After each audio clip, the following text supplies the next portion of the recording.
الشيطان الرجيم بسم الله الرحمن الرحيم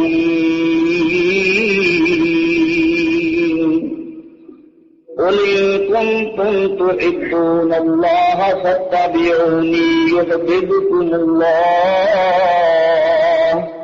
ويغفر لكم ذنوبكم والله غفور رحيم قال النبي صلى الله عليه وسلم أصحابي كالنجوم فبأيهم اقتديتم اهتديتم صدق الله مولانا العظيم وصدق رسوله النبي الكريم ونحن على ذلك لمن الشاهدين والشاكرين والحمد لله رب العالمين تجھے اے بلبل رنگی نوا سوجی ہے گانے کی مگر مجھ کو پری ہے فکر تیرے آشیانے کی یہ گلچیں باغباں سیاد سب تیرے کرم فرما لیے بیٹھے ہیں دل میں حسرتیں تیرے مٹانے کی قفص بھی باغ بھی گلشن بھی قفص بھی دام بھی متراز بھی بالکل نئے ہوں گے نئی ترکیب ہوگی تجھ کو پھندے میں پھنسانے کی اگر گلشن میں رہنا ہے بدل لے تو بھی ڈھنگ اپنا سماعت پھر نہیں ہوگی کسی ہیلے بہانے کی ہو جس پہ عبادت کا دھوکہ مخلوق کی وہ تعظیم نہ کر جو خاص خدا کا حصہ ہے بندوں میں اسے تقسیم نہ کر نہ یہ طرز جمہوری نہ شان کج کلاہی چاہیے جس کے بندے ہیں اسی کی بادشاہی چاہیے حضرات گرامی پہلی مرتبہ تساں حضرات دے اس پیارے شہر کے اندر حاضر ہونے کا موقع ملیا مجمع دیکھ کے طبیعت خوش ہو گئی اور سب تو زیادہ میں اپنے سفر نو کامیابی دا معیار یہ قرار دینا کہ مینو اللہ نے حضرت درخواستی کی زیارت نصیب فرما دی بہت بڑی خوش قسمتی ہے خانپور والے پروردگار عالم کا ایک بہت بڑا ولی عالم حافظ الحدیث والقرآن تواڈے شہر کے اندر موجود ہے مالک الملک سانو حسب روایات ثابت ہمیشہ واسطے دل دے نال قدر کرن دی توفیق عطا فرماوے تو آمین حضرت درخواستی مدد العالی نو پروردگار عالم مکمل صحت دائمی عطا فرماوے اونچی تو آمین مولانا مطیع الرحمان صاحب اور باقی دیگر معزز علماء کرام انہاں دے حکم کے تحت میں حاضر ہو گیا یہ تہاڈی خوش قسمتی نہیں میری اپنی خوش قسمتی ہے دعا فرماؤ اللہ تبارک و تعالیٰ مینوں شان صحابہ کے موضوع تے کچھ عرض کرن دی توفیق دے آمین کہو حضرات گرامی سرکار قاعدہ صلی اللہ علیہ وسلم دے صحابہ پاک دے خلاف تے زبان اس ویلے بند ہو جانی چاہیے جس ویلے صحابی دا مفہوم تے مطلب تے ترجمہ انسان دے دل و دماغ آ جائے میری پنجابی سمجھ نہیں پئی صحابی کہندے کینوں نے حضرات گرامی کوئی کسی چودھری دا ساتھی کوئی کسی مولوی دا ساتھی کوئی کسی پیر دا ساتھی کوئی کسی فقیر دا ساتھی کوئی کسی بابو دا ساتھی کوئی کسی پرنسپل دا ساتھی لیکن قربان جاواں صحابی انہوں کہندے نے جڑا سونے محمد دا ساتھی تیرا سچا کوئی یار ہوئے وہ اندر لاکھ عیب بھی ہو سکتے ہیں لیکن تو تنقید وہ خلاف برداشت نہیں کر سکے گا سن نہیں سکے گا اس واسطے کہ تیرا وہ پیار ہے پیار دا تقاضا ہے یار دی محبت دا تقاضا ہے کہ وہ اندر اگر عیب بھی ہو تو بندہ سن نہ سکے خدا دی قسم صحابہ تے وہ نے جنہاں دے متعلق رب نے فرما دیتا سونے یہ عیب کیونکہ میں انہوں کے دلوں کے اندر آپ جھانک لیا ہے. اچھی کہہ رہے ہو سبحان اللہ. ایب والا دوست ہوئے تو اس خلاف بھی بندہ تنقید برداشت نہیں کرتا. اور نبی علیہ السلام دے یار ہو جنہوں نے خداوند قدوس نے آپ ایبا تو پاک کر دیتا. حضرات گرامی تیرے یار کے خلاف کوئی تنقید کرے تو تیرا دل دکھدا ہے. میرے مصطفیٰ دے صدیق کے خلاف کوئی بکواس کرے تو محمد کا دل دکھدا ہے. نبی کا نام آدھے کی کہنا چاہیے صلی اللہ علیہ وسلم. اور پھر میرے مدنی سرکار صلی اللہ علیہ وسلم دے نال صحابہ پاک نو پیار اور صحابہ پاک نو کملی والے نال پیار. صحابہ نو خدا نال پیار, خدا نو کملی والے نال پیار. صحابہ نو قرآن نال پیار, قرآن نو صحابہ پاک نال پیار. یہ یک طرفہ ٹریفک نہیں, ایک پاسے دی محبت نہیں, دونوں پاسے محبت پوریاں پوریاں نہیں. صحابہ نو نبی نال تو نبی نو صحابہ نال, خدا نو صحابہ پاک نال محبت, صحابہ نو خدا نال. اور اسی طریقے نال قرآن پاک نے بھی کھول کھول کے نبی علیہ الصلوۃ والسلام دے یاراں دیاں صفتاں بیان کیتیاں. اللہ تبارک و تعالی سانو عشق صحابہ عطا فرما دے, کہو آمین.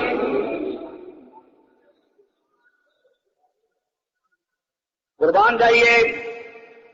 مالک الملک قرآن پاک کے اندر ارشاد فرما دے نے فَإِنْ آمَنُوا بِمِثْلِ مَا فَإِنْ آمَنُوا. اے میرے محبوب صلی اللہ علیہ وسلم اعلان فرما دے. ربا کیڑا اعلان؟ مالک الملک نے فرمایا فَإِنْ آمَنُوا بِمِثْلِ مَا آمَنْتُمْ. اگر ایمان اس قسم دا پیش کرن جس قسم دا مدنی یار دے صحابہ پیش کرتے ہیں, پھر تے انہاں دا ایمان معتبر ہے. انہاں دا جڑے ابو بکر دی صداقت دے منکر نے, جڑے فاروق اعظم دی عدالت دے منکر نے, جڑے عثمان غنی دے حیا دے منکر نے, جڑے حیدر کرار دی شجاعت دے منکر نے, جڑے صحابہ کرام دی پاکیزگی دے منکر نے. ربا کداں دا ایمان تینوں پسند ہے, کداں دا ایمان معتبر ہے؟ مالک الملک نے پہلے سپارے دے اندر بھی ارشاد فرمایا میرے محبوب صلی اللہ علیہ وسلم اعلان تے کر دے کہ ایسا مسلمان مومن ہاں, لیکن اُنہ چر مومن نہیں بن سکتے جنہ چر اُداں دا ایمان پیش نہ کرن جداں دا محمد دے یاراں نے پیش کیتا ہے. اے میرے محبوب صلی اللہ علیہ وسلم میں ایک کپڑے کی دکان تے بہنا ہونا, میرا دوست ہے سنی اہل سنت والجماعت دیوبندی حافظ صاحب, وہ کپڑے کی دکان تے بہنا تے ایک آدمی کئی دفعہ انج ہوندا ہے کہ تاکہ چھوٹا جہا کپڑے کا ٹکڑا لے کے آندا کہ حافظ صاحب تہاڈے کول اس قسم کا کپڑا موجود ہے.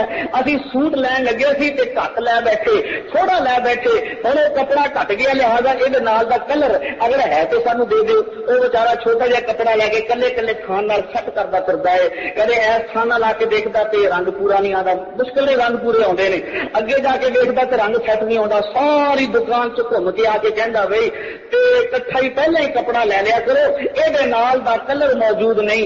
اللہ تبارک و تعالی فرماتے ہیں میرے محبوب صلی اللہ علیہ وسلم جے کوئی بندہ تیرے دربار کے اندر ایمان دا رنگ لے کے آوے کہ اس ایمان کے رنگ نو صدیق اکبر دے ایمان نال فٹ کر کے دیکھ لیا کر, فاروق اعظم دے ایمان نال سیٹ کر کے دیکھ لیا کر, عثمان غنی دے ایمان نال سیٹ کر کے دیکھ لیا کر, حیدر کرار دے ایمان نال مار کے دیکھ لیا کر. جے تے لوکاں دے ایمان دا کلر صحابہ کرام دے ایمان نال ملدا ہے پھر تینوں بھی قبول ہے تے عرش والے نوں بھی قبول ہے.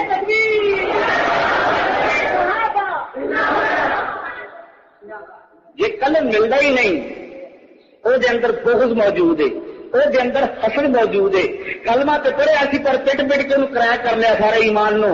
کلمہ تے پڑھیا سی لیکن وہ جناب نے وہ حلیہ ہی تبدیل کر دیتا, وہ رنگ اتر گیا. تے جب وہ ایمان دا کلر صحابہ دے ایمان نہ ملدا نہیں, مالک الملک فرماندے نے نہ اس جہان چ قبول ہے نہ اگلے جہان چ قبول ہے. اللہ صحابہ کرام نہ محبت رکھن دی توفیق عطا فرماوے, آمین. میرے مدنی سرکار صلی اللہ علیہ وسلم نے فرمایا لوگوں میرے صحابہ دی شان, سونے تیرے صحابہ کرام دی شان کداں دی ہے؟ فرمایا اج میں شان بیان کردا, میں خطیب بن کے میں اج آپ تقریر کردا. حضور علیہ الصلوۃ والسلام نے تقریر کردے ہوئے فرمایا صحابی کن نجوم فَبِأَيِّهِمْ اقْتَدَيْتُمْ اهْتَدَيْتُمْ میرے محبوبہ اعلان کر دے میرے صحابہ کرام کے خلاف تنقید نہ کرو، میرے صحابہ کرام کے خلاف ملوکیت نہ لکھو، میرے صحابہ کرام کے خلاف کتاباں نہ لکھو، میرے صحابہ کرام کے خلاف زبانہ استعمال نہ کرو۔ ربا کیوں کملی والے تو اعلان کر دے کہ میرے صحابہ دی مثال، میرے یاراں دی مثال آسمان تے چمکنے والے تاریاں دی طرح ہے۔ او مکے دے لوگو، او مدینے دے لوگو، جے تسی بصرے جانا ہوے تے تاریاں ول ویکھدے ہو، جے تساں کوفے جانا ہوے تے ستاریاں ول ویکھدے ہو، جے تساں نقشہ معلوم کرنا ہوے یمن دا تے ستاریاں ول ویکھ کے یمن جاندے ہو۔ معلوم ہویا کہ آسمان دے تارے ویکھ کے تسی اپنی منزل تے پہنچ سکدے ہو۔ صحابہ کرام دی مثال بھی آسمانی ہدایت تے چمکنے والے ستارے نے، انہاں ستاریاں نو ویکھ ویکھ کے انہاں دے پیچھے لگ لگ کے تسی جنت دے مین گیٹ تک پہنچ سکدے ہو۔ مجمع کافیے پر نعرہ جڑا اپنا ذرا تے لئی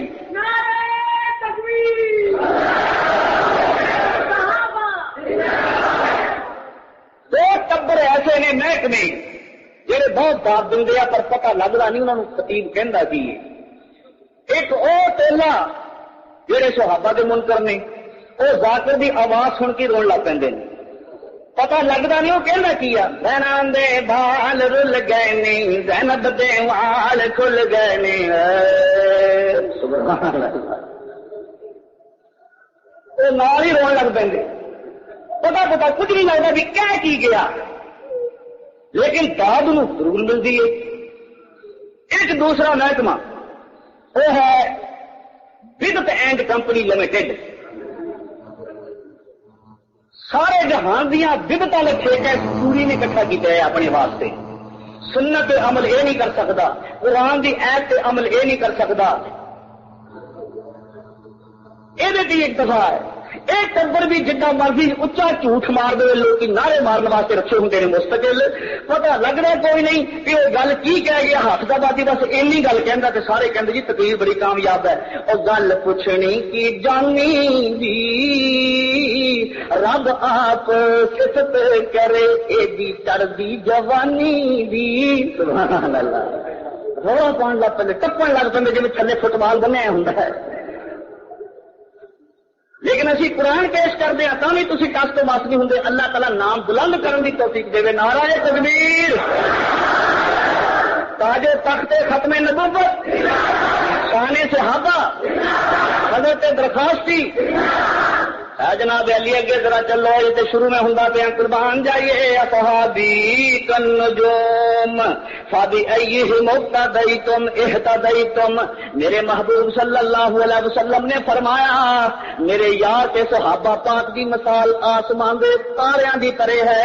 کملی والے اس کا مطلب کیا ہے؟ فرمایا لوگوں اس کا مطلب تو واضح ہے کہ جس طریقے سے آسمان پر صرف چاند ہی جلوہ فضل ہو تو ستاروں کا وجود ویسے ہی محسوس ہوتا ہے، ستارے سجتے نہیں ہیں چاند کے بغیر، اور اگر اکیلا چاند ہی ہو وہ سجتا نہیں ہے ستاروں کے بغیر، چاند ستاروں کے ساتھ سجتا ہے، ستارے چاند کے ساتھ سجتے ہیں۔ لوگوں میں ختم نبوت کا چاند ہوں اور صحابہ میرے ستارے ہیں، صحابہ محمد کے ساتھ سجتے ہیں، محمد صحابہ کے ساتھ سجتے ہیں۔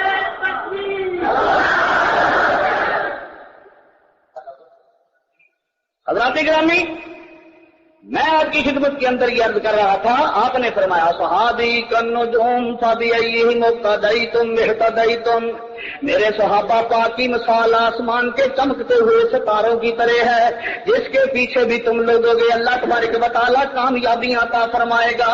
صدیق اکبر کے پیچھے لگو گے تب کامیابی، حضرت عمر کے نقش قدم پر چلو گے تب کامیابی تمہارے قدم چومے گی، عثمان غنی کے نقش قدم پر چلو گے تب کامیابی تمہارا استقبال کرے گی، امیر معاویہ کے نقش قدم پر چلو گی تب فتوحات اور کامیابیاں تمہارا استقبال کریں گی، کیونکہ صحابی کالنجوم فبأیہم اقتدیتم اہتدیتم، سب کہو سبحان اللہ۔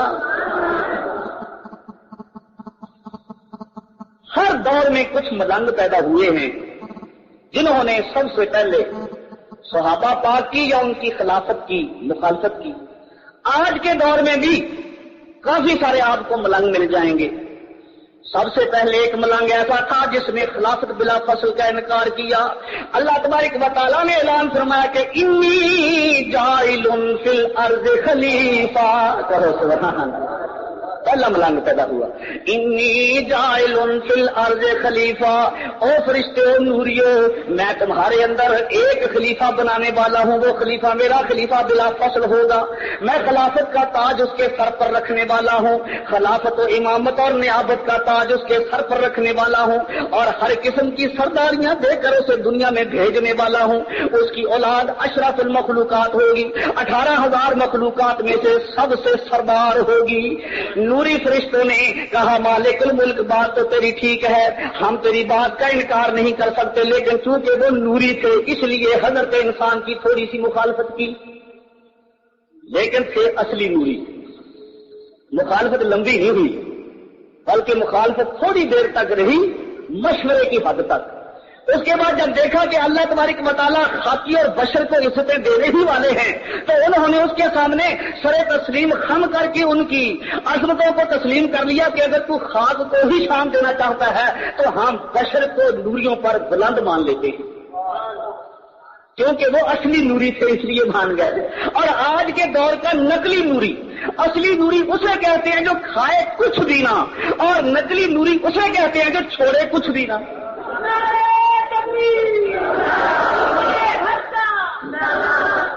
حلوہ آئے تو اسے نہ چھوڑے، کھیر ہو تو اسے نہ چھوڑے، بائنی کا کنڈا ہو تو کنڈا بھی کھانے کی کوشش کرے. جہاں تک اس کا بس چلے ہر چیز کھانے کی کوشش کرے، رگڑنے کی کوشش کرے. زندہ انسان ہے تو اسے 11ویں بٹورے، اور اگر مر گیا ہے تو اس سے 7 بٹورے. یعنی یہ ہے کہ شیطان تو مرنے کے بعد ساتھ چھوڑ جاتا ہے کہ اب تیری میری بس، لیکن یہ نقلی نوری کہتا ہے کہ ہم 40 دن تک یہیں بیٹھے ہوئے ہیں. وہ شیطان ہے جو چھوڑ گیا نا، وہ تو راستے میں بازی ہار گیا اور ہم شیطان سے 10 منٹ آگے ہیں، اس لیے بلکہ 40 منٹ، اس لیے ہم 40 تک یہیں بیٹھے ہوئے ہیں. سنی مولوی کی ایک نشانی میں بتاتا ہوں، سنی مولوی کی ایک نشانی میں بتاتا ہوں، وہ مرنے تک اپنے گھر کا کچھ کھایا نہیں کرتے، مرنے تک بھی اپنے گھر کا کچھ کھایا نہیں کرتے.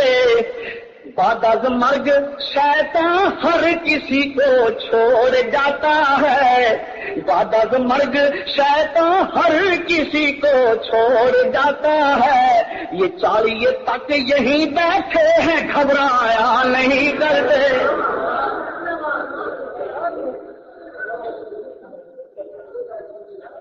تو ایک وہ ملنگ تھا جس نے خلافت بلا فصل کا انکار کیا، اور وہاں کچھ نوری بیٹھے ہوئے تھے اصلی، جنہوں نے تھوڑی تھوڑی مخالفت کی، لیکن خدا کے آخری آرڈیننس کے جاری ہونے سے پہلے چونکہ نوری اور یہ ملنگ کچھ قریب بیٹھے ہوئے تھے، تو ان کی طرف دیکھتے ہوئے آج کے اس کے خلیفے ملنگ کے اور یہ نوریوں کے خلیفے کہلاتے ہیں. یہ بھی کہتے ہیں کہ سنی اور شیعہ بھائی، تیسری جماعت کہاں سے آئی؟ شیعہ سنی بھائی تمہارے بھائی ہوں گے. جو ابو بکر کو بھونکنے والا ہے تیرا بھائی ہو سکتا ہے، ہمارا بھائی نہیں. جو فاروق اعظم کو گالیاں نکالنے والا ہے تیرا بھائی ہو سکتا ہے، بغیرتا ہمارا نہیں. جو عثمان غنی کو بے حیا کہتا ہے معاذ اللہ، وہ تیرا بھائی ہو سکتا ہے، ہمارا نہیں. جو پیر علی کو بزدل کہتا ہے وہ تیرا بھائی ہو سکتا ہے، ہمارا نہیں. ہمارا وہ بھائی ہے جس کو حضور سے بھی عشق ہو، محبت کے یاروں سے بھی عشق ہو. اور اگر یہ پوچھنا ہی چاہتا ہے کہ تیسری جماعت کہاں سے آئی، تو میں پھر بتا دیتا ہوں کہ تیسری جماعت محمد کے مدینے سے آئی. اس کے اندر وہی صفتیں موجود ہیں جو آج بھی مدینے والوں کے اندر موجود ہیں. اس کے پاس وہی مذہب ہے جو آج بھی مدینے کے اندر چل رہا ہے. اس کے پاس وہی سنت رسول ہے جس کی سند آج بھی مدینے اور مکے سے ملتی ہے. اس کی وضاحت ذرا میں آگے چل کر کرتا ہوں. اللہ تعالی ہمیں صحابہ سے عشق عطا فرمائے، کہو آمین. حضرات گرامی میں قربان جاؤں، اس خلیفہ بلا فصل کے سر پر خدا بندے قدوس نے خلافت کا تاج رکھ دیا. اور اللہ میاں نے فرمایا میں بنانے والا ہوں اسے، نوری کہنے لگے یا اللہ بنانے کی ضرورت نہیں، نحن نسبح بحمدک ونقدس لک، ہم تیری پاکی بیان کرنے والے ہیں، تیری پاکیزگی کا اعلان کرنے والے ہیں۔ اللہ میاں جو رکوع میں ہے رکوع ہی کے اندر ہے، اور جو سجدے میں ہے سجدے ہی کے اندر ہے، جو اتحیات کی کیفیت میں بیٹھا ہے اصلی نوری وہ اتحیات ہی کی کیفیت میں ہے۔ ہم تو ناغابی نہیں کرتے، شتاب بھی اپنی بندگی عبادت میں نہیں کرتے، اور تو کسی اور مخلوق کو پیدا کرنا چاہتا ہے۔ نور کی شان زیادہ ہے، مٹی کی شان کم ہے۔ مالک الملک نے فرمایا او نوری ہو، اور او ملنگ تو بھی سن لے، شان نہ نوری کی ہوتی ہے، نہ ناری کی ہوتی ہے، نہ بشر کی ہوتی ہے، شان اس کی ہوتی ہے جس کو میں شان عطا کر دوں۔ فرمایا نوری ہو، اب میں نے جب پیدا کر دیا فقعوا لہ ساجدین، کہو سبحان اللہ۔ اب تم اس کو سجدہ تعظیمی کرو، وہ سجدہ تعظیمی جو قبل کملی والے کی امت میں حرام قرار دے دیا گیا، کہو سبحان اللہ۔ احمد اللہ خان صاحب بریلوی بھی لکھتے ہیں اپنی کتاب احکام شریعت کے اندر کہ سجدہ تعظیمی حرام ہے، انسان کے آگے جھک نہیں سکتا، یہ پیشانی صرف خدا ہی کے دربار میں جھکنے کے لیے بنائی گئی ہے۔ لیکن آج کا پیر، جعلی پیر ٹھگ جو بیٹھ جاتا ہے جناب علی پگڑ پہن کر، اور آگے اس کے امراسی ہوتے ہیں جو قوالی کے لیے بٹھائے ہوئے ہوتے ہیں، وہ اسی کو خدا بنا لیتے ہیں، اسی کو حاجت روا بنا لیتے ہیں، اس لیے کہ اس سے بیلیں وصول کرنی ہوتی ہیں، اسے پیسے وصول کرنے ہوتے ہیں۔ علامہ اقبال نے کہا اللہ کے کچھ بندے معبود ہی بن بیٹھے، بندوں میں نظر آئی جب خوئے جبی سائی، کچھ جعلی پیر خود ہی خدا بن بیٹھے، اور وہ قوالی کرنے والا مراسی اس کے سامنے بیٹھ کر کہتا ہے کہ آئے ہیں تیرے در پہ تو کچھ لے کے جائیں گے۔ سب کہو استغفر اللہ۔ اور یہ وبا دن بدن وبا پھیلتی جا رہی ہے، جعلی پیروں کی وبا پھیلتی جا رہی ہے۔ ہر ساتھ میں گھر کے اوپر ایک جھنڈا لگا ہوا ہوتا ہے جو اس بات کی عکاسی کرتا ہے کہ یہاں کوئی نیا پیر پیدا ہو چکا ہے، اور وہ صرف ان کا معیار سال کے بعد کٹوں پر اس پر ہوتا ہے، یا وہ آ جاتے ہیں مراسی قوالی کرنے کے لیے جن کا سنجا سن 47 سے پہلے کبھی ہوا ہی نہیں، اور وہ بھی بارش پڑتی تھی لہٰذا آٹومیٹک ہو گیا، اور وہ آگے بیٹھے ہوتے ہیں، یہی ان کا معیار ہے۔ آئے ہیں تیرے در پہ تو کچھ لے کے جائیں گے، آئے ہیں خالی ہاتھ تو کیا دے کے جائیں گے۔ وہ پیر صاحب بھی کنجوس اینڈ کمپنی تھے، ایک پیسہ نہ دیا، جب کوئی پیسہ نہ دیا تو راسیوں نے آپس میں صلاح مشورہ کیا کہ کچھ نہ کچھ تو لے کر جائیں، ملا تو کچھ بھی نہیں۔ وہ جاتے ہوئے اس کا خصہ اٹھا کر لے گئے جو 150 روپے کا سستے زمانے میں آیا تھا، اور ساتھ ہی پیر صاحب سر ہلا رہے ہیں خدا بن کر، ساتھ ہی اعلان کرتے جا رہے ہیں کہ ہم کل کی بھی جانتے ہیں، پرسوں کی بھی جانتے ہیں، غیر تو ہماری بلیاں بھی جانتی ہیں۔ اس قسم کی باتیں کہہ دے کر اپنی جھوٹی ٹور بنانے کی کوشش کر رہا ہے۔ جب لنگر تقسیم ہونے کی باری آئی تو اٹھا، جوتا نہیں تھا، کہنے لگا ہمارا جوتا کون لے گیا بدتمیز۔ بڑا تلاش کیا، ایک مرید کہنے لگا جی محسوس یہ ہوتا ہے کہ وہ مراسی ہی اٹھا کر لے گئے ہیں۔ اس نے کہا وہ کیسے لے گئے کہ جناب جب ویل نہیں آئی تو وہ جوتا لے گئے کہ میں ان کے خلاف مقدمہ کروں گا۔ اچھا جی مقدمہ بھی نہیں ہو سکتا، وہ تو بتا کر لے کر گئے ہیں، وہ تو پہلے ہی کہہ رہے تھے کہ آئے ہیں تیرے در پہ تو کچھ لے کے جائیں گے۔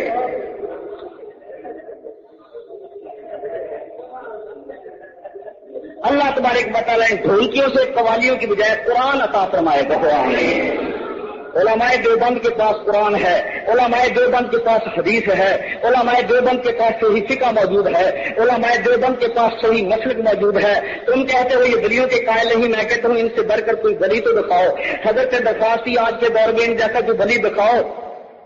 امی جب کھا جائے درخواستی بستے ہو آنکھوں میں، امی جب کھا جائے درخواستی بستے ہو آنکھوں میں، میں کسی عیار کو میں پارسا کہہ دوں یہ مشکل ہے، جو ہو دجال ان کو انبیاء کہہ دوں یہ مشکل ہے۔ اللہ تعالیٰ نیک اولیاء اللہ کے نقش قدم پہ چلنے کی سب کو توفیق دے، کہو آمین۔ خلافت بلا فصل کا اعلان اللہ تبارک و تعالیٰ آسمانوں پہ فرما رہے ہیں، اور فرماؤ اصلی نوریو فقعوا لہ ساجدین، تم اس کے سامنے جھک جانا۔ اللہ فرماتے ہیں جب میں نے حکم نافذ کیا تو سارے کے سارے فرشتے جھک گئے، انہوں نے کہا مان لیا، انہوں نے بشر کی فوقیت کو نور پر تسلیم کر لیا، انہوں نے نبیوں کو بشر تسلیم کر لیا، اس لیے جھک گئے۔ لیکن ایک نے بشریت کو تسلیم نہ کیا نبوت کے ساتھ، اور آج تک کئی کہہ رہے ہیں کہ نبی بشر نہیں ہوتے، محکمہ ایک ہی چلا آ رہا ہے، ایک ہی محکمہ، اس نے بشر کو حقیر جانا، انہوں نے بھی نبوت کے لیے بشر کو حقیر جانا، لہذا ایک نے سجدہ نہ کیا۔ اللہ تعالیٰ فرماتے ہیں او ملنگ تو نے سجدہ کیوں نہیں کیا؟ اس نے کہا میں اس سے بہتر ہوں، اس کو تو نے مٹی سے پیدا کیا، مجھ کو آگ سے پیدا کیا۔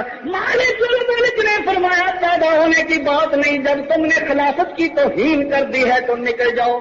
وہ بیچارہ چمٹا اٹھا کر کچھ گھنگرو لے کر اور کو جناب علی گر جہنم کے کنارے پر کہیں بھنگ اگی ہوئی تھی، وہاں سے کچھ پتے لے کر کوئی کنڈا راستے میں مل گیا، آج تک چمٹے بجا رہا ہے، چھڈ دے عبادت پہ علی علی کری تو سبحان نت نمے مزے تینوں روز کری جا، چھڈ دے عبادت پہ علی علی کری جا۔ اللہ تبارک و تعالیٰ اس قسم کے ملنگوں سے بچایا، سب کہو آمین۔ ایک یہ تھا ملنگ جس نے جناب آدم علیہ السلام کی خلافت بلا فصل کا انکار کیا، اور اس کا انجام کیا ہوا؟ خدا کی قربتوں سے محروم ہو گیا، اللہ کی رحمتوں سے محروم ہو گیا اور اسے نکال دیا گیا۔ اس کے بعد ایک مولوی کہہ رہا تھا کہ اس نے بھی وہاں سے بستر اٹھا لیا اور لوٹا اٹھا لیا، وہ آ گیا دنیا میں تبلیغی جماعت پر تنقید کر رہا تھا۔ اللہ نے فرمایا کہ بستر اٹھا لا، لوٹا اٹھا لا۔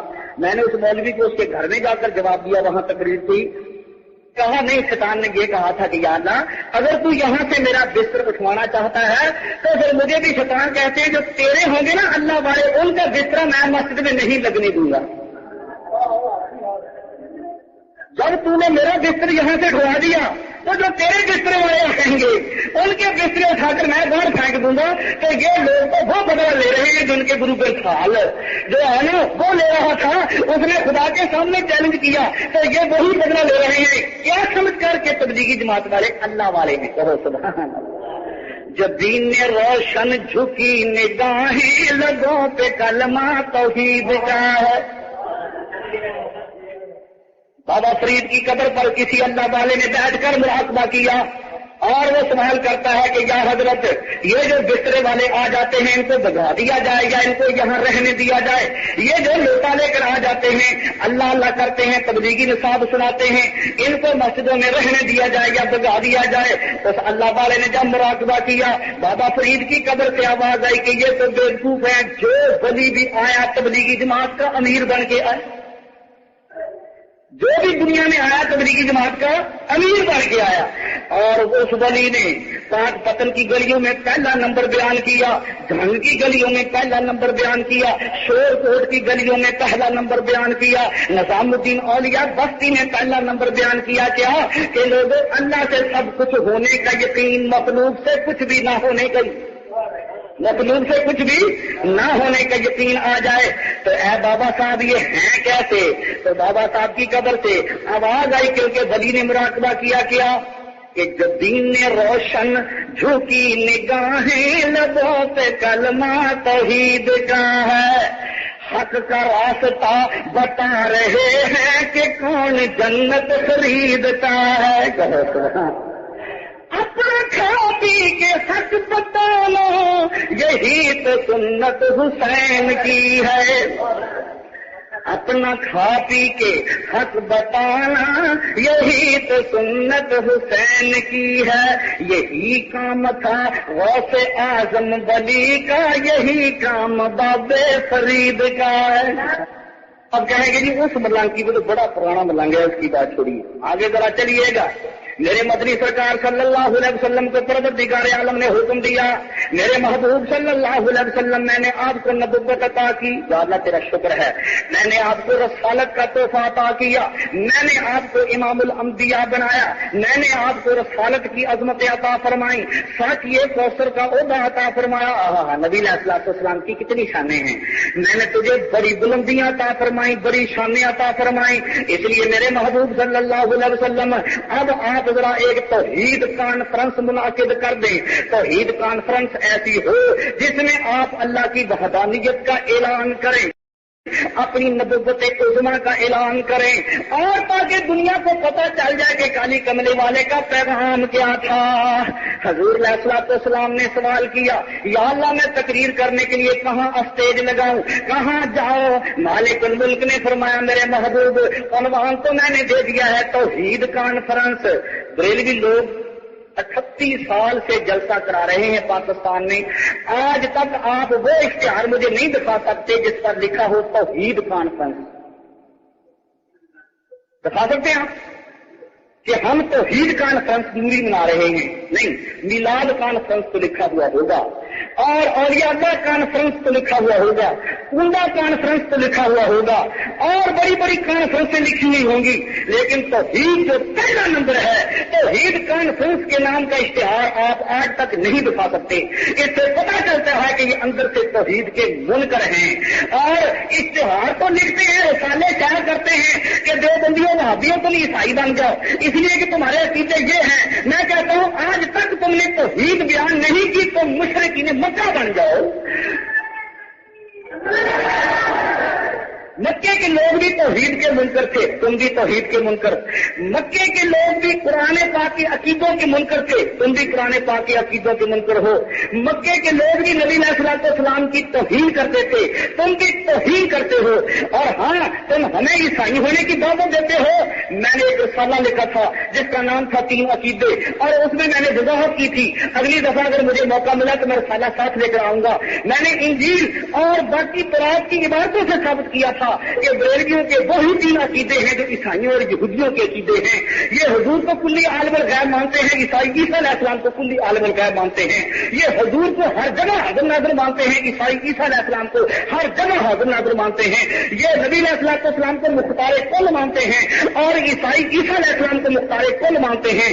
یہ تینوں عقیدے قرآن کے خلاف ہیں, اور ہمارا عقیدہ قرآن کے مطابق ہے. کہتے تم ہم کو ہو کہ عیسائی بن جاؤ, اور ہم نے حوالے کے ساتھ ثابت کیا عیسائی تم خود بن جاؤ. لیکن ایک مولوی کہنے لگا ہم اس لیے نہیں بنتے کہ ہم تو اندر سے پہلے ہی ہیں, ہم تو اندر سے پہلے ہی ہیں. وہ محبت کے اندر اتنا غلب کر گئے کہ حضرت عیسیٰ علیہ السلام کو اللہ کا بیٹا بنا دیا, اور انہوں نے محبت میں اتنا غلب کیا, کہا کہ خدا اور نبی میں مین کی ضروری کا ہی فرق ہے. جاننے والے جان گئے ہیں رب ہے میم بولے, سبحان اللہ. یہ عام شعر پڑھتے اپنی نیم دا فرقہ پا کے بول رسیلے بولے محمد. لیکن مراسی پر کوئی پابندی نہیں, ان کے قبال پر کوئی پابندی نہیں. جو چاہے بکواس کرتا رہے, وہ چاہے کہے کہ میں شرابی میں شرابی, اور اگر کسی نے کہہ دیا شراب پینا حرام ہے تو کہتا تو وہابی میں شرابی. بچوں میں آپ بیٹھ کر دیکھیں, کان آپ کے کھا لیں گے اس قسم کے ریکارڈ. اور آپ کسی ویگن میں سفر کر کے دیکھیں, آپ ان کو منع بھی نہیں کر سکتے. ہر جگہ شرک کی آواز آتی ہے. مانگنے والا فقیر ہے تو وہ اپنے شرک کی آواز کو, اپنے مشن کو پورا کرتا ہے. اور اگر کہیں ملنگ بیٹھا ہوا ہے دفتر کے اندر, چاہے وہ بابو کیوں نہ ہو, وہ اپنا مشن پورا کرتا ہے. ایک سن ہے تو سنی ہے جسے اپنے عقیدے کا پتہ نہیں, جسے اپنے اکابرین کی شان کا پتہ نہیں, جسے صحابہ کرام کی عظمت کا پتہ نہیں. اللہ تبارک و تعالی ہمیں علماء حقہ کے قریب بیٹھنے کی توفیق عطا فرمائے. کہو آمین.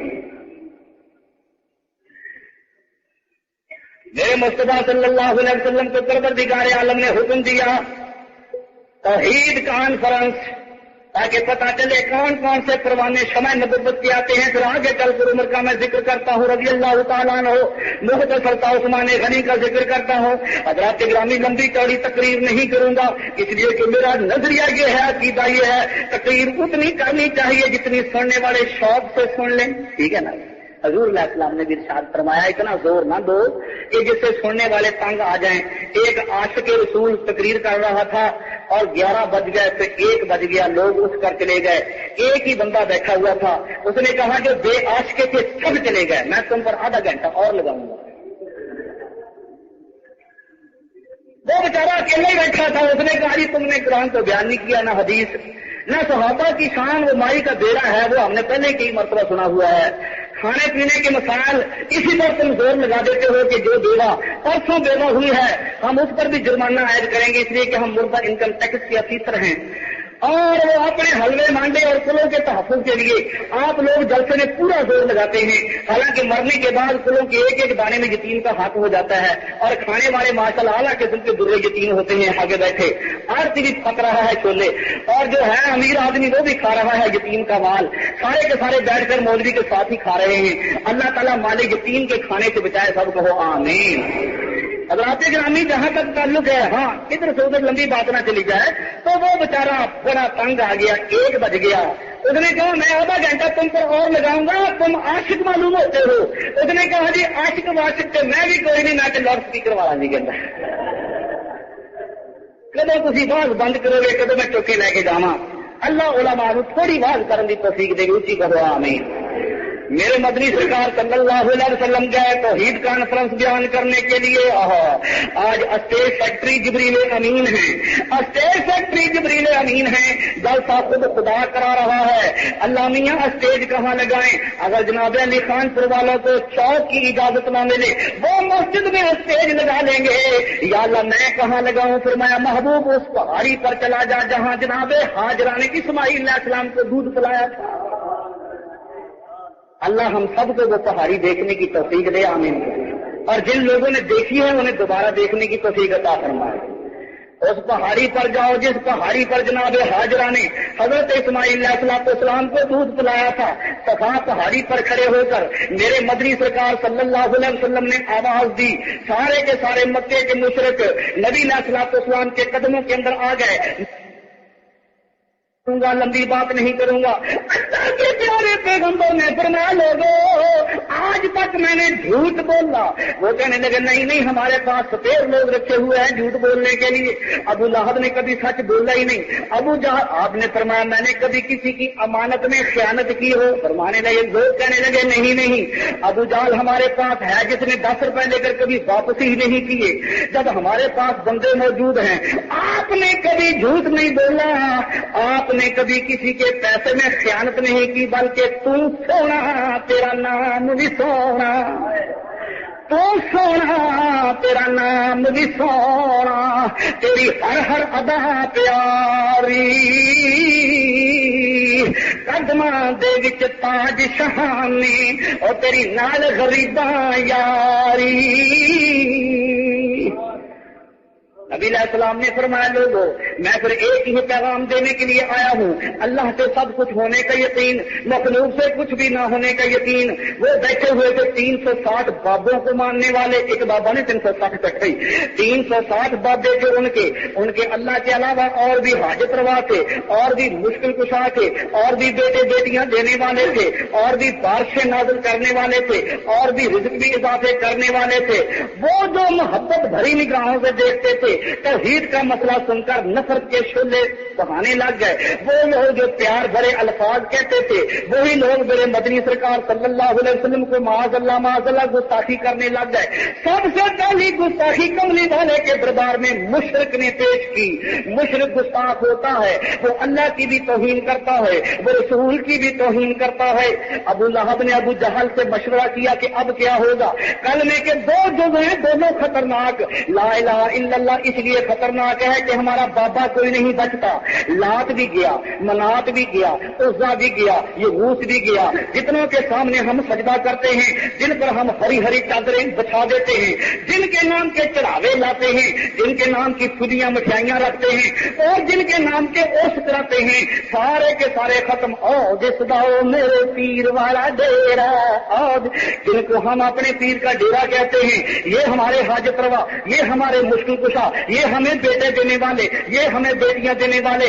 کلمے کا پہلا جز بڑا خطرناک قسم کا جز معلوم ہوتا ہے۔ یہ بات ابو جہل نے بھی سمجھی تھی، آج کا مشرک ملا بھی سمجھتا ہے کہ جب تبلیغی جماعت والے یہ کہتے ہیں کہ اللہ سے سب کچھ ہونے کا یقین، مخلوق سے کچھ بھی نہ ہونے کا یقین، تو ان کے عقیدے پہ چھرا پھر جاتا ہے، کیونکہ ان کا عقیدہ تو یہ کہتے ہیں کہ جو قبر پر درخت اگا ہوا ہے یہ بھی حاجت روا، جو تل لگے ہوئے ہیں ٹن ٹن کرنے والے یہ بھی حاجت روا، اور جو چونا گچ قبر جس پر چادر پڑی ہوئی ہے یہ بھی مشکل کشا، جتنے بھی فوت ہو گئے ہیں یہ سارے کے سارے حاجت روا مشکل کشا ہیں۔ لہذا لا الہ الا اللہ کا ترجمہ اگر صحیح کیا جائے گا تو ہمارے سارے کے سارے ختم ہوتے ہیں۔ آج کا مولوی دیوبندی مسلط پسند تو کبھی کبھی حق کو چھپا لیتا ہے، لیکن سرکار طیبہ صلی اللہ علیہ وسلم نے پہلے دن فرمایا لا الہ الا اللہ، لا الہ الا اللہ محمد رسول اللہ۔ ابو جہل کہنے لگا تجھے پہلے جز سے ڈر لگتا ہے، مجھے کلمے کے دوسرے جز سے ڈر لگتا ہے، وہ کیوں؟ اس نے کہا تجھے پتا ہے کہ میری ماشاء اللہ بڑی سخت لگائی ہوئی ہے، اور دوسرا جز ماشاء اللہ کی کو ختم کرنے کے لیے ہے۔ اس نے کہا کیوں؟ اس لیے کہ میرا اپنا آئین ہے، میرا اپنا قانون ہے، میں 9 سال کی بجائے 90 سال کے لیے آیا ہوا ہوں، اللہ بجائے گا آمین۔ میرا اپنا قانون ہے، میری اپنی آمریت ہے، میری اپنی ڈکٹیٹرشپ ہے، لہذا یہ جو محمد رسول اللہ کا لفظ ہے یہ بتاتا ہے کہ آمریت ان قریب ختم ہو جائے گی، ڈکٹیٹرشپ ختم ہو جائے گی، بندے کا بنایا ہوا قانون ختم ہو جائے گا، بندے کا منشور ختم ہو جائے گا۔ مکے کی پہاڑیوں میں، مکے کی گلیوں میں وہی قانون چلے گا جو عرش معلیٰ سے محمد پر نازل ہوگا، اور غیر مسلک وہ دن بدن اپنے نفاق اور ذہن کو عملی جامہ پہنانے کے لیے ان کی بے باکی بڑھتی جا رہی ہے۔ ابھی دین پور صاحب کے مولانا صاحب دین پور بستی کے مدرس صاحب نے مجھے کچھ فوٹو دکھائے ہیں جس میں نبی علیہ الصلوۃ والسلام کو پیدا ہوتے ہوئے دکھایا گیا، کہو استغفر اللہ، جس میں حضرت آمنہ رضی اللہ تعالی عنہا نبی علیہ السلام کو گود میں لے کر بیٹھی ہوئی ہیں، جس میں حضور علیہ الصلوۃ والسلام کو معراج پر پرواز کرتے ہوئے دکھایا گیا ہے، جس میں نبی علیہ الصلوۃ والسلام کے پاس ابو بکر حضرت علی کھڑے ہیں، جس میں حضرت علی کی خلافت کا اعلان ہو رہا ہے، وہ فوٹو ابھی میں دیکھ رہا ہوں، اور اس پر لکھا کیا ہوا ہے کہ یہ چھپے ہوئے ہیں تہران سے۔ تہران پاکستان کا ہے کہ ایران کا ہے؟ ایران سے اس قسم کا لٹریچر آ رہا ہے، ایران ہی سے گنڈے برآمد ہوتے ہیں، اور جب وہ پکڑے جاتے ہیں تحقیق ہوتی ہے تو پتہ چلتا ہے خمینی کا بھیجا ہوا تحفہ ہے۔ اللہ تبارک و تعالیٰ سے میں دعا کرتا ہوں اور آپ سے اپیل کرتا ہوں کہ مالک الملک بولے کہ ہمیں ان کے عزائم کو مٹی میں ملانے کی توفیق عطا فرمائے گا، اور یہ اسی شکل میں ہوگا، یہ اسی صورت میں ہوگا جب آپ بیدار ہو جائیں گے۔ ان کے جلسوں کے مقابلے میں آپ کے بھی جلسے ہوں، اور اگر اجازت ملتی ہے تو فاتحہ، نہ اجازت ملے تو بغیر اجازت کے ہم تو کمالیے کے اندر جب اے سی صاحب کو درخواست دیتے ہیں اس پر لکھتے ہیں کہ بہتر ہے آپ لاؤڈ اسپیکر کی اجازت دے دیں، اس میں آپ کی بھی عزت ہے ہماری بھی، اگر آپ اجازت نہیں دیں گے ہم بغیر اجازت کے اسپیکر چلائیں گے۔ سبحان اللہ، اس قسم کی بے باکی پیدا کرنے کی کوشش کرو، پھر تم ان کے نظریات اور عزائم سے بچ سکتے ہو، ورنہ یہ صرف اکیلے نہیں ہیں، ان کے بھائی اور بھی ہیں۔ 10 محرم کو 12 ربیع الاول والے ان کے ساتھ مل جاتے ہیں، اور 12 ربیع الاول کو 10 والے ان کے ساتھ مل جاتے ہیں، تو بھائی بھائی تو ہوئے۔ اور ہم مسجدوں کے اندر ہوتے ہیں، 12 ربیع الاول کو نہ بدعتی مسجد میں آتا ہے، وہ بازار کے اندر مالٹے کھا رہا ہوتا ہے، تبرک شریف کھا رہا ہوتا ہے، اور 10 محرم کو یہ لوگ مسجد میں نہیں آتے۔ ایک علماء دیوبند کا کتنا پیارا مسلک ہے، وہ 10 محرم کو بھی مسجد میں بیٹھ کر تلاوت کرتے ہیں، 12 محرم کو بھی قرآن پڑھ کر مصطفیٰ کی روح کو سنا پہنچاتے ہیں۔ نعرہ تکبیر! یہ ہمارا مسلک بڑا پیارا مسلک علماء دیوبند کا ہے کہ سلام نور روشن جگ اندر کیتا علماء دیوبند نے، اے دین دا جھنڈا دنیا تے بہوا لہرایا دیوبند نے، اسلام نور روشن جگ اندر۔ یہ شعر میں 35 تک میں پڑھ رہا تھا، ایک آدمی اٹھ کر آیا کہ اسلام کو تو دیوبند نے پھیلا دیا اور ہمارے تھالی چاٹتے رہے، دیگی اڑاتے رہے۔ میں نے کہا ٹھیک ہے تم اپنی بات بڑھا لو، ہم تو تاریخ کے آئینے کو دیکھ کر یہ شعر پڑھتے ہیں، اس لیے کہ جب انگریز کے خلاف خلاف حسین احمد مدنی نے فتویٰ دیا تھا کہ انگریز کی فوج میں بھرتی ہونا حرام ہے، اس وقت جبکہ انگریز کی توپیں یہ ترکستان کے مسلمانوں پر اپنے گھوڑے ڈال رہی تھی، جبکہ انگریز کے بمبارمنٹ B-52 طیارے مسلمانوں کے سینوں کو چھلنی کر رہے تھے، ایسے دردناک اور عجیب و غریب موسم میں حسین احمد مدنی نے کھڑے ہو کر اعلان کیا کہ جو گولی مسلمان کے خلاف اٹھتی ہے یہ جرم ہے، اور جرم کرنے والا مجرم مسلمان بھی قیامت کے دن پکڑا جائے گا، انگریز کی فوج میں بھرتی ہونا حرام ہے۔ تو دوسری طرف احمد رضا یہ تعویذ لکھ کر توپوں کو لٹکاتا تھا کہ صاحب بہادر یہ تعویذ اگر آپ لے کر توپ کو لگائیں گے نا یہ گولا سیدھا مسلمان کے سینے پر جائے گا، تمہاری بمبارمنٹ سیدھی خانے کعبے پر ہوگی، تمہاری گولیاں سیدھی خانے کعبے پر برسے گی۔ ایک وہ ہیں جو ان کو تعویذ لکھ کر دیتے تھے اور کہتے تھے کہ انڈیا دارالاسلام ہے، اور ایک وہ علماء دیوبند ہیں جو فتویٰ دیتے تھے کہ فوج کی انگریز کی فوج میں بھرتی ہونا حرام ہے۔ اب آپ ہی اپنی دفاع پہ غور کریں، ہم اگر عرض کریں گے تو شکایت ہوگی۔ اللہ تعالیٰ بات سمجھنے کی توفیق عطا فرمائے گا، ہو آمین۔ آپ کہیں گے مولانا صاحب تقریر صحیح سیدھے سیدھے کرتے جاؤ، شان صحابہ تو بھی آئی نہیں۔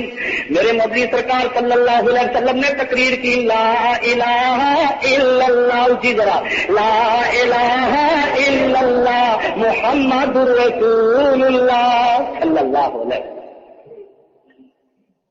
اہل مکہ مخالف ہو گئے۔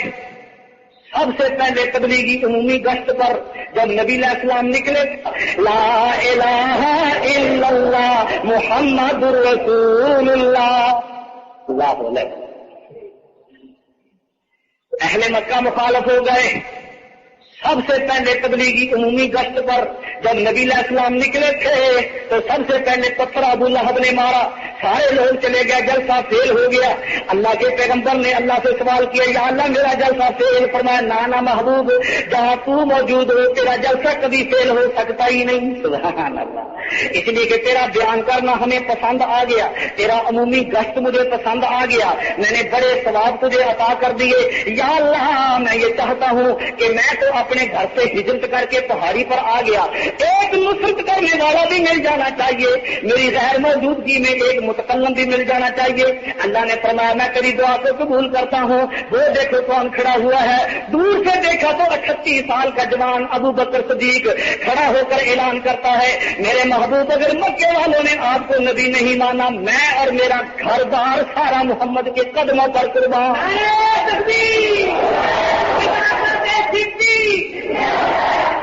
لوگ کہتے ہیں کہ ابو بکر بوڑھے تھے اس وقت، نانا ابو بکر جوان سے 38 سال کی عمر کیا ہوتی ہے؟ میری 42 سال کی عمر ہے۔